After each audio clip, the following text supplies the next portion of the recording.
Assalamualaikum warahmatullahi wabarakatuh. Jumpa lagi dengan channel seputar matematika. Ingin informasi terbaru? Silahkan di subscribe. Kali ini kita akan membahas lagi tentang tes skolastik untuk SNBT tahun 2026. Setelah kita menayangkan video-video untuk TKA, sekarang saatnya kita lagi membahas tentang soal SNBT untuk yang gagal dan supaya menjadi bahan belajar untuk menuju SNBT 2026. Kali ini kita membahas lagi tentang tes skolastik penalaran umum part 4. Nomor 1. Sebuah gedung perkantoran memiliki 12 lantai. Lantai pertama terdapat 15 ruangan, lantai kedua 18 ruangan, lantai ketiga 21 ruangan, dan seterusnya mengikuti pola yang sama. Berapa jumlah ruangan pada lantai 10, 11, dan 12? Apakah A 122, apakah B 130, apakah C 133, apakah D 135, atau E 140? Kita jawab. Lantai 1 memiliki 15 ruangan. Kemudian lantai 2 memiliki 18 ruangan, kemudian lantai 3 memiliki 21 ruangan. Nah, persamaan di antara ketiga lantai ini adalah yang pertama adalah beda antara 15 dan 18 adalah 3, begitu juga 18 dan 21 adalah 3. Nah, dari model angka-angka seperti ini termasuk bahan barisan aritmetika dengan beda yang tetap. Maka hal ini bisa kita kategorikan sebagai barisan aritmetika. Jadi rumus urut aritmetika sudah pernah kita bahas. Jadi UN atau suku ke N itu sama dengan A ditambah N kurang 1 kali B, di mana A adalah suku awal, kemudian N yang ke lantai ke misalnya 3 berarti 3 kurang 1 ya. Kemudian bedanya adalah ini, beda tetapnya itu 3. Jadi untuk ini yang lantai ini berarti U10 karena dia tanyakan 10, 11, 12. U10 itu berarti 15 lantai pertama ditambah 10 kurang 1 berarti kali 3 ya. Hasilnya adalah 15 ditambah 9 kali 3 atau 15 tambah 7 sama dengan 42. Nah, kemudian U11 itu sama modelnya ya, 15 ditambah 11 kurang 1 kali 3 berarti 15 ditambah 10 kali 3 ya. Berarti 15 kali 3, 15 tambah 30 hasilnya 45.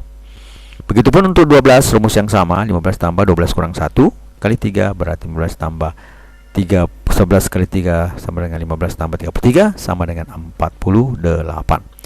Nah, jumlah ruangan itu adalah 10 tambah ruangan di lantai 10, 11, dan 12. Maka kita jumlahkan semua suku ke 10, U12, U11 dan U12.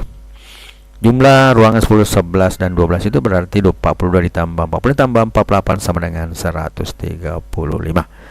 Maka jawaban yang cocok itu adalah bagian D, 135. Jadi kita lihat dulu apakah dia berbentuk barisan aritmetika atau dia mempunyai perbandingan tetap, misalnya U1 berbanding U2 berbanding U1, U3 berbanding U2 sama perbandingannya, maka itu merupakan barisan geometri. Langkah selanjutnya adalah nomor yang kedua. Di taman bermain terdapat 15 ayunan yang disusun berpola. Baris pertama memiliki 5 ayunan, baris kedua 7 ayunan, baris ketiga 9 ayunan, dan seterusnya. Hitunglah jumlah ayunan di 3 baris terakhir. Apakah A85, apakah B93, apakah C37, apakah D102, atau E 104. Nah, ini juga kalau lihat dari modelnya ini termasuk juga barisan aritmetika ya. Kita jawab. Ada 15 ayunan yang disusun berpola. Barisan pertama memiliki 5 ayunan, kemudian yang kedua memiliki 7 ayunan, kemudian baris ketiga memiliki 9 ayunan. Jadi ini beda antara yang pertama dan kedua adalah 2, kemudian beda kedua dengan ketiga adalah 2 juga. Jelas bedanya tetap. Dibantu di atas termasuk barisan aritmetika dengan rumusnya yang seperti tadi ya, UN sama dengan A ditambah N kurang 1 kali B, di mana A adalah suku awal yang baris pertama, kemudian N-nya adalah baris ke mana, apakah ke 10, ke 11, dan seterusnya, dan B adalah beda tetap yang ada. Kita lihat. Jika bermanfaat, mohon di-share ya. Yang dilihat, ayunan dimasuk adalah ayunan 13, 14, 15, jadi 3 ayunan terakhir ya. Nah, ini 13, 14, dan 15. Jadi kita tinggal memasukkan ya 213 sama tadi 5 ditambah 13 kurang 1 kali 2 itu sama dengan 5 ditambah 12 kali 2 atau sama dengan 5 ditambah 24 sorry ya. 12 kali 2 24 itu sama dengan 29. Kemudian U 14 berarti 5 ditambah 14 kurang 1 kali 2 berarti 5 ditambah 13 kali 2 itu di 5 ditambah 26 itu sama dengan 31. Selanjutnya U 15 5 ditambah 15 kurang 1 kali 2 berarti 5 ditambah 14 kali 2 itu sama dengan 5 ditambah 28 sama dengan 33. Jadi jumlah ini ayunannya 29 tambah 3 tambah 33 ya. Jadi sama seperti pada pola soal yang tadi nomor 1. Jumlah ketiga baris terakhir adalah ya kita tambah saja 29 tambah 31 tambah 33 sama dengan 93. Jadi jawaban yang benar adalah pada bagian B 93. Selanjutnya kita menuju ke soal nomor yang ketiga. Sebuah baterai ponsel memiliki daya tahan 20 jam penuh pemakaian. Jika baterai tinggal 8 jam 40 menit, berapa lama baterai sudah digunakan? Apakah A 11 jam 15 menit? Apakah B 12 jam 15 menit? Apakah C 10 jam 15 menit? Apakah D 8 jam 40 menit dan E 9 jam 15 menit? Kita jawab. Jam penuh pemakaian itu adalah 20 ya. Kemudian rumus yang lain adalah jam penuh pemakaian itu sama dengan jam pemakaian ditambah jam tersisa. Nah, ada jam pemakaian, ada kemudian jam tersisa sampai habis jamnya.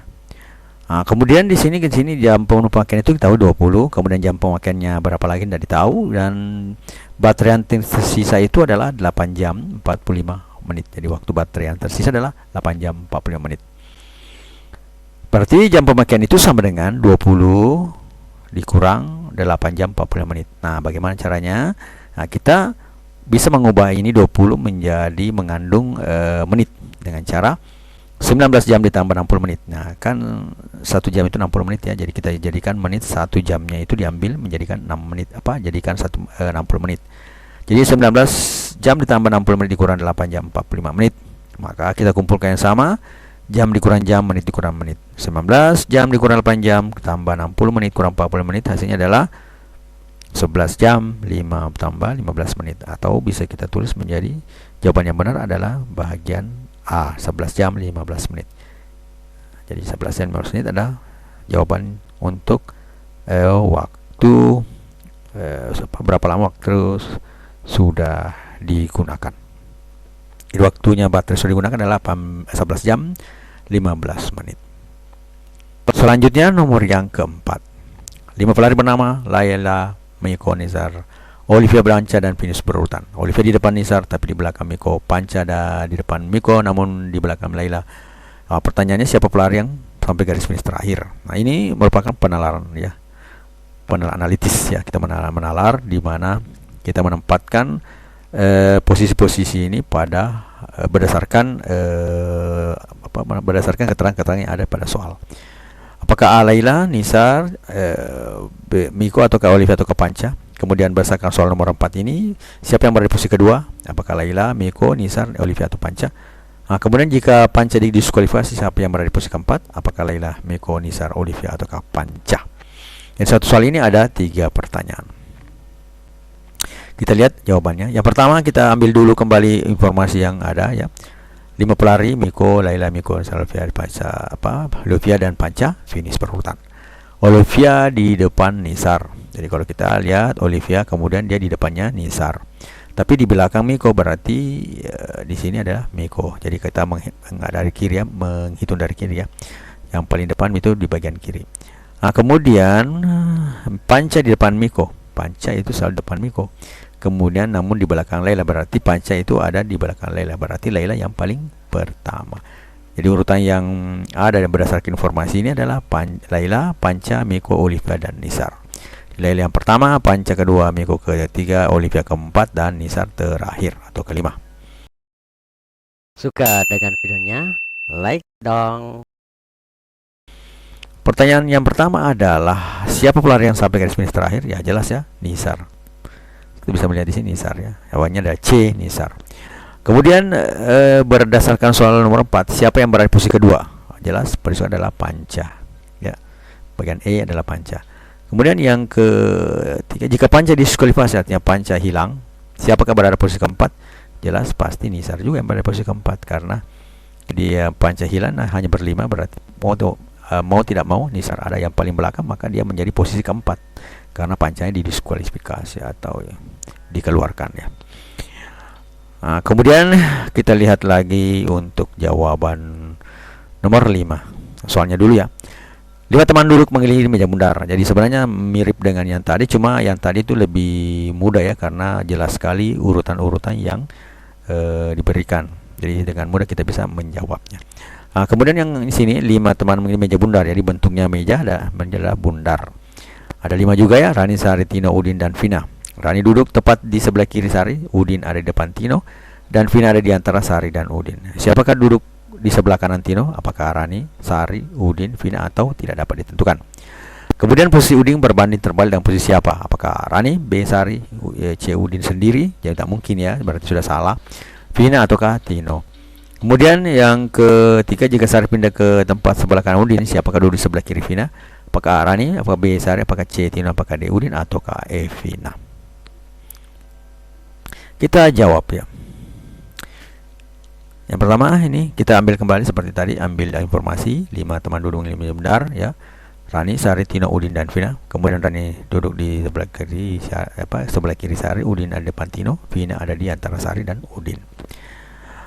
Nah, kita gambar dulu mejanya sebagai ilustrasi. Yang pertama adalah Rani duduk tepat sebelah kiri Sari. Berarti Rani sebelah kirinya Sari. Jadi sebelah kiri ya, dari sini artinya karena mereka menghadap ke meja. Berarti sebelah kiri Sari ada bagian sini, maka Rani di sebelah kiri Sari, berarti seperti ini modelnya. Kemudian Udin ada di depan Tino. Ya, kalau itu tidak bisa dihubungkan dulu ya, belum bisa dihubungkan karena ini sendiri ya. Udin berada di depan Tino. Jadi Udin ini kita anggap saya di sini berada di depan Tino. Kemudian Vina ada di antara Sari dan Udin, berarti Vina tempatnya di sini, Sari dan Udin. Nah, sekarang pertanyaannya adalah siapakah duduk di sebelah kanan Tino? Tino ini sebelah kanannya adalah Rani, karena di sini kanannya Tino, di sini kirinya Tino ya, karena dia menghadap ke meja. Jadi sebelah kanan Tino adalah Rani. Jadi yang benar adalah bagian A, Rani. Kemudian selanjutnya adalah posisi Udin berbanding terbalik dengan posisi siapa? Nah, istilah berbanding terbalik itu jadi kalau kita lihat itu berbanding terbalik itu artinya dia berhadapan ya. Jadi berbanding terbalik berhadapan. Maka yang berhadapan dengan Tino dan Udin sudah ada tadi di sini. Udin ada di depan Tino, berarti yang berhadapan adalah Udin dengan Tino. Maka Udin berhadapan dengan Tino atau berbanding terbalik dengan Tino. Jadi jawabannya adalah E. Selanjutnya, jika Sari pindah ke tempat sebelah kanan Udin, siapa yang duduk sebelah kiri Vina? Jadi Sarinya pindah ke sebelah kanan Udin ya. Sebelah kanan Udin. Siapakah duduk di sebelah kiri Vina? Vina sebelah kirinya adalah jelas Rani. Jadi jawabannya cocok adalah A, adalah Rani. Jadi kita akan mendapatkan soal-soal semacam ini yang mungkin lebih rumit ya. Ini awal-awal, jadi kita bahas dulu yang sederhana. Nanti kalau sudah mengerti model ini, kita akan membuat model yang lebih sulit atau lebih hot dari sebelum-sebelumnya. Ingin informasi terbaru? Silakan di-subscribe.